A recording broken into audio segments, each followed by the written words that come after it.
Hi, let's talk. If you've clicked on this video, I might already know a couple of things about you. First, you might be feeling stuck or lost career-wise. And two, you might think like you've tried everything, but you still haven't lost hope. Let me know if these sound familiar to you. I don't know what I'm doing with my life. Why everyone has everything figured out and I'm the only one stuck here? Ha! Dream job, 5-year plan, yeah. Do they sound familiar? Look, I'm no one to judge here. I'm the first one who said these phrases over and over again multiple times in my career. And the thing is, I'm not here to tell you to stop feeling like this and don't say these things, because these are completely normal. Unfortunately, we live in a society that encourages to be productive and rewards those who are the most productive and the most ambitious in their careers. But I'm here to tell you that it is completely okay to feel lost and to not know what you want to do next. It's even natural. If you need time to just focus on yourself and not do anything and just procrastinate, that's completely fine. But if you are at that point where maybe start thinking what your next steps are, then keep listening because you might be interested in this. So, okay, we've established the basics. You are feeling stuck and you don't know what you want to do next with your career. Maybe you are in a job you hate. Maybe you've been there for a very long time. It's the only job opportunity that you've had and the only real life experience that you had, but you just hate it and you want to change. But how and what? Like, if I hate this job, but it's the only thing that I've done, what should I do next? I don't even know what I like because my hobbies are just scattered around and I can't make a career out of going on hikes with my dog. And I completely understand that. And to be honest, now that I'm on the other side, it would be so easy to just sit down here and say, you can just take a course and learn something new and make a career out of that. Or you can invest on one of your hobbies and turn it into a full-time job. Or you can just go freelance because that works, because I've done it. No, that's not the case. I'm not going to give you a solution because there isn't a solution. You live in your own individual situation and only you can come up with that solution. When we are stuck, what makes it impossible to make that change is the uncertainty of what this change will bring. But also, it's the pressure that we put ourselves into doing something valuable and that's worthy to society and that's better to what we've left. We tell ourselves that, well, I've been a designer at Facebook for 5 years, so I can't just quit and go at McDonald's. And my question is, why not? Why not?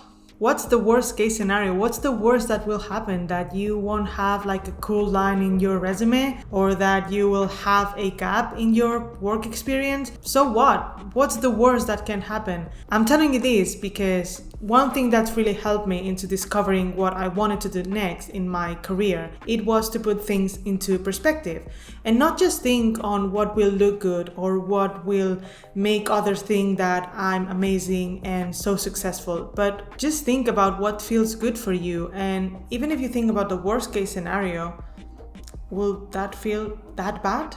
So my first tip, and the first thing that I want you to think about, is what's the worst case scenario for you? What's the worst thing that could happen if you don't take the right next step? Or if you just make a mistake and instead of working at Facebook or working at your dream company, you just work somewhere smaller or you work for yourself. What's the worst that will happen if you do that? In my case, my worst case scenario was disappointing people. Like, if I had been working at this great company for so many years, the next logical step would have to be something even bigger, something better. And that kind of fed into the pressure that I was putting into myself. So when I decided to quit my job and went freelance, I had this pressure that I had to do great projects with big brands that would give me a lot of good reputation. When at the end of the day, what I wanted to accomplish being a freelance was to have the freedom to work in projects that I would like working in, regardless of the brand or the client. And the big issue here is that I've used my work to validate how good I am as a person, to kind of build my whole identity. So for many years, I would introduce myself as, hi, I'm Nuria, I'm a designer, where I'm not a designer, or at least I'm not just a designer. Learning this and being able to say these things out loud has taken me a very long time. But it has brought me to realize that I'm much more than just my work or who my employer is or whose brand am I working for. But now that I know that I'm not just my work and I don't validate everything that I do and how good I am as a person through what I do for a job, the question is, well, who I am, what should I do? And here's my second tip for you, and it's actually a very practical thing that I still do from time to time when I feel lost and I don't know who I am or what I want to do. And if you've seen other videos of this channel, you might already know that I am a list nerd. I love doing lists because they put structure into my head and the things that I have in it, which are usually just a big mess. So for this list, I want you to grab pen and paper because you should write this down and you should have it in paper. And obviously, if I were to tell you, just write a list of your dream jobs or your dream companies in a moment where you feel completely lost, that wouldn't make any sense because you don't know what you want to do. You don't know how to take the next steps. So instead, what we are going to do is write a list of things that you like and things that you enjoy and things that you are interested about. And they don't have to be in your area of expertise. So let's remove the idea of finding a job or finding work or finding your next project and just focus on the things that you like. So when you're doing this list, I don't want you to think how you could make a job out of these things. I just want you to focus on how you enjoy doing them. So I'm going to do it with you. And so you see a practical example. So I work as a designer. I'm really interested in anything related to creativity, illustration, graphic design, animation, 3D. But although those are things that I really enjoy and I really enjoy doing, these are not part of the exercise because these are things that I do for my job. And even if I do it on my day-to-day life and on my free time because I really like doing them, I don't count them because I'm thinking in terms of a job. So I'm just gonna take those apart. Instead, I want to think of things that are outside of my career area. For instance, I really enjoy cooking. I really like following a recipe, following the steps of a recipe and ending up with a final result that I can eat, and that is really enjoyable. I also love hiking and going on long walks with my dog and my husband to the mountains, like outdoors and fresh air. I'm also passionate about reading. I love reading any type of book.